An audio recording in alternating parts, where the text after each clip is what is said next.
Assalamualaikum warahmatullahi wabarakatuh. Bagaimana kabarnya anak bu guru yang sholih dan sholihah? Insya Allah sehat semua ya. Baiklah, pada pertemuan kita kali ini kita akan membahas tentang bentuk-bentuk pecahan. Baiklah, pada pertemuan kali ini kita akan membahas materi tentang bentuk-bentuk pecahan. Bentuk pecahan itu terbagi menjadi 4. Yang pertama pecahan biasa, yang kedua pecahan campuran, yang ketiga pecahan desimal, dan yang keempat persen. Untuk hari ini kita akan membahas tentang pecahan biasa. Pecahan biasa itu terbagi menjadi 2, yaitu pecahan murni dan pecahan tidak murni. Pecahan murni itu adalah pecahan yang pembilangnya lebih kecil daripada penyebut. Contoh 2/6, 1/3, 3/4. Kita lihat pembilangnya itu lebih kecil daripada penyebut. Kemudian pecahan tidak murni. Pecahan tidak murni itu artinya adalah pembilangnya lebih besar daripada penyebut. Contohnya 7/3, 5/4, 8/7. Kita lihat ya, pembilangnya lebih besar daripada penyebut.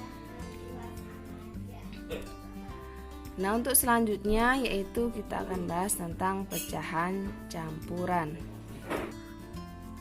Nah, untuk pecahan campuran itu adalah terdiri dari bilangan bulat dan pecahan. Jika angka pada pembilang suatu pecahan itu lebih besar dari penyebutnya, maka pecahan tersebut kita ubah menjadi pecahan campuran. Kita langsung masuk contoh saja ya.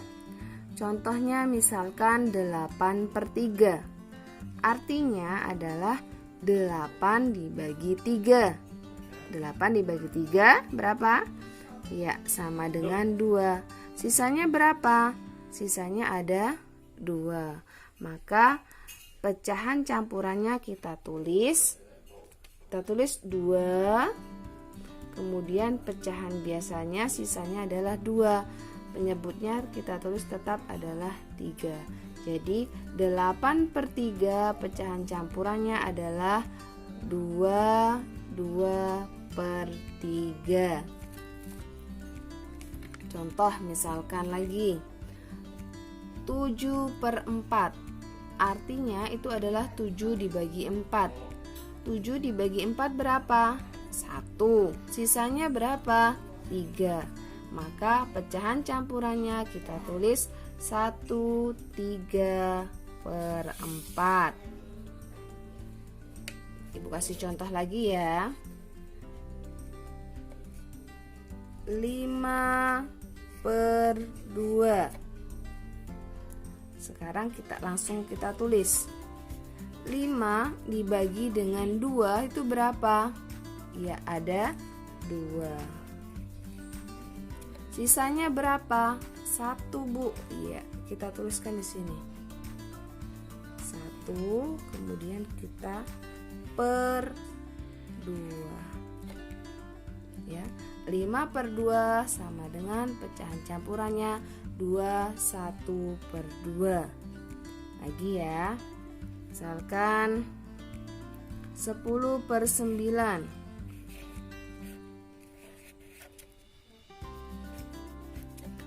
10/9 artinya 10 dibagi 9. Berapa 10 dibagi 9? 1. Sisanya berapa? 1.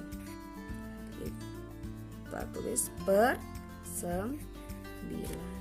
Itu ya, untuk pecahan biasa menjadi pecahan campuran. Untuk selanjutnya yaitu pecahan desimal. Pecahan desimal artinya adalah pecahan per sepuluhan, per seratusan, per seribuan, dan seterusnya. Dan seterusnya maksudnya bisa per sejuta ya, dan seterusnya. Nah, dalam pecahan desimal itu ditulis dengan menggunakan tanda koma. Kita lihat bagaimana cara menuliskan pecahan desimal. Contoh ya, 3/10. 3/10 ini artinya adalah pecahan biasa. Nah, untuk pecahan desimalnya kita tulis 0,3. Artinya adalah pecahan desimal dengan satu angka di belakang koma, ya. 3/10, maka pecahan desimalnya adalah 0,3. Artinya pecahan desimal dengan satu angka di belakang koma.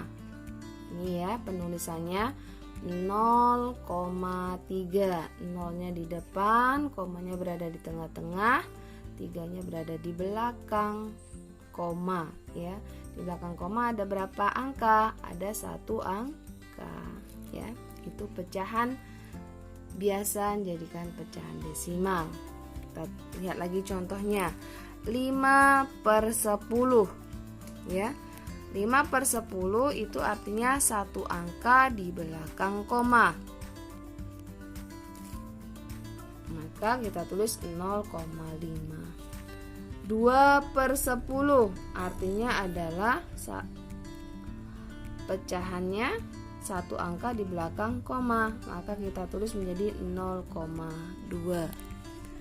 8/10 maka kita tuliskan menjadi 0,8. Kalau kita tuliskan misalkan 5/100 artinya ada dua angka di belakang koma. Kita tuliskan 0, kita tulis lagi 0,5, ya. Karena di sini 5. Kalau misalkan 12/100. Kalau per 100 itu dua angka di belakang koma, maka kita tuliskan 0,12. Ingat ya, cara membaca pada pecahan desimal bukan 0,12 tapi 0,12. Bisa ya? Iya. Nanti kita coba dalam bentuk latihan. Nah, ini Ibu kasih contoh 3 angka di belakang koma.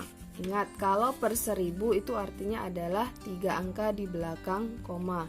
Contoh 81/1000. Maka bilangan desimalnya atau pecahan desimalnya menjadi 0,081, ya. Ingat 3 angka di belakang koma. Kemudian 125/1000. Maka pecahan desimalnya menjadi 0,125. Sampai di sini bisa dipahami ya. Jadi kesimpulannya, jika pada pecahan desimal per 10 itu artinya adalah satu angka di belakang koma. Jika per 100 yaitu 2 angka di belakang koma. Sedangkan per 1000 itu 3 angka di belakang koma. Dan seterusnya ya. Kalau per 10.000 berarti 4 angka di belakang koma, ya. Untuk selanjutnya yaitu persen. Bentuk lain dari persen yaitu pecahan yang berpenyebut 100. Ya, ingat, persen bentuk lain dari pecahan berpenyebut 100. Nah, persen itu dituliskan seperti ini ya. Ini ya. Ini persen. Contoh misalkan 8% itu artinya adalah 8/100. 25% artinya adalah 25/100 atau bisa kita tuliskan menjadi 1/4. 1/4 dari mana, Bu? Nah, ini dari sini ya. Kita sederhanakan. Kita sudah belajar minggu belakang menyederhanakan pecahan. 25/100 kita bagi dengan 25. Pembilang dibagi 25, penyebut dibagi 25, maka hasilnya 1/4. Artinya 25% itu sama dengan 25/100 atau 1/4. Baiklah, sekian materi kita pada hari ini. Wassalamualaikum warahmatullahi wabarakatuh.